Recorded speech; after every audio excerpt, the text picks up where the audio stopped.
Leur histoire est celle de milliers d'Afghanes qui se cachent pour survivre. Dans l'un des derniers refuges pour victimes de violences encore ouverts à Kaboul, ces très jeunes femmes tentent de se reconstruire. Au détour des tâches quotidiennes, certaines racontent leur calvaire, comme Fatima. Mariée à 7 ans avec un homme assez âgé pour être son arrière-grand-père, puis une seconde fois, là aussi de force, elle a enduré les viols et les coups jusqu'à préférer mourir. J'ai essayé de me suicider, j'ai bu de l'acide, j'ai été hospitalisée pendant 1 mois et demi.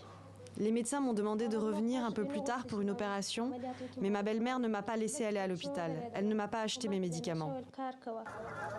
Dans un pays où les traditions patriarcales, la pauvreté et le manque d'éducation freinent depuis des décennies les droits des femmes, l'arrivée au pouvoir des talibans menace la protection offerte aux victimes de violences qu'avait mise en place l'ancien gouvernement.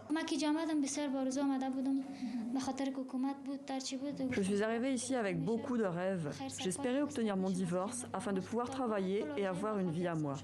Mais lorsque les talibans ont pris le pouvoir, tous mes rêves ont été brisés. Maintenant, mon divorce est impossible, les juges ont quitté l'Afghanistan, les avocats ne sont plus là. Je n'ai aucune idée de ce qu'il va m'arriver. Officiellement pourtant, les talibans ont changé. Fin novembre, un porte-parole affirmait que les femmes pouvaient saisir les tribunaux et leur chef suprême dénonçait un mois plus tard les mariages forcés. Mais dans les faits, la plupart des centres pour femmes battues ont fermé. Celui de Mahbouba Serraj, figure centrale de la lutte pour les droits des Afghanes, est une exception. Les talibans sont venus inspecter son refuge et la laissent pour l'heure poursuivre sa mission.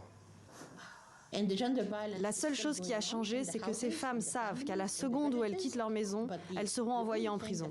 Et ça s'arrêtera là. Parce que vous savez, personne ne va s'occuper de ces cas. Personne ne va s'occuper d'elles ou les protéger, comme le faisaient les refuges. Donc aucune femme ne veut vivre ça.